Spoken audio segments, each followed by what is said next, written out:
महत्त्वाची बातमी मुंबई शहरासह उपनगरामध्ये पावसाचा जोर वाढलेला आहे। मुंबईतील काही भागामध्ये पहाटेपासून पाऊस सुरू आहे। मुंबईतील लोकल रेल्वेची वाहतूक सध्या सुरळीत सुरू आहे। मुंबईतील रस्ते वाहतुकीवर सुद्धा अद्याप पावसाचा परिणाम झालेला नाहीये। मुंबईला आज पावसाचा ऑरेंज अलर्ट जारी करण्यात आला आहे। दादर रेल्वे स्थानकावरून विशाल पाटील आमचे प्रतिनिधी आमच्या सोबत आहेत। अधिक माहिती जाणून घेणार आहोत। विशाल, काय अपडेट्स आहेत?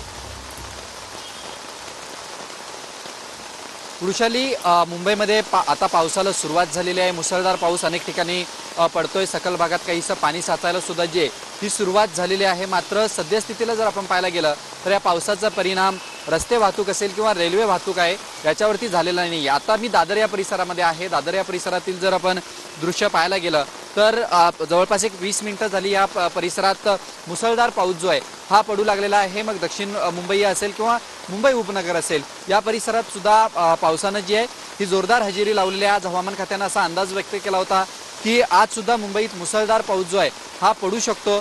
तशा पद्धतीनं मुंबई शहरासाठी ऑरेंज अलर्ट सुद्धा हवामान खात्याकडून देण्यात आला होता आणि आता मुंबईत मुसळधार पावसाला जी आहे ही सुरुवात झालेली आहे। मुंबईकरांना सद्यस्थितीला एक दिलासादायक बातमी आहे, म्हणजे या पावसाचा अद्याप कुठेही रेल्वे वाहतूक असेल किंवा रस्ते वाहतूक असेल याच्यावरती अद्याप परिणाम झालेला नाहीये। वृषाली, नक्कीच धन्यवाद विशाल, तुम्ही दिलेल्या सविस्तर माहितीसाठी। तर मलबार हिल परिसरामधून सुनील जाधव आमचे प्रतिनिधी आमच्यासोबत जोडले गेलेले आहेत। सुनील, काय अपडेट्स आहेत?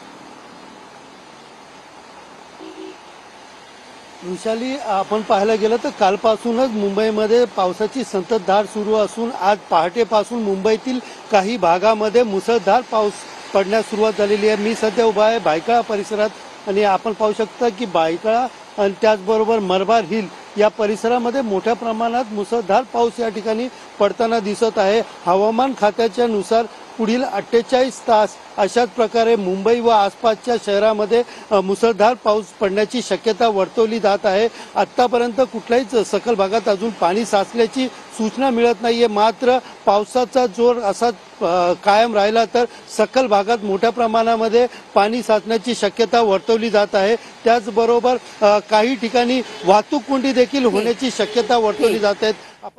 नक्कीच धन्यवाद सुनील दिलेल्या सविस्तर माहितीसाठी।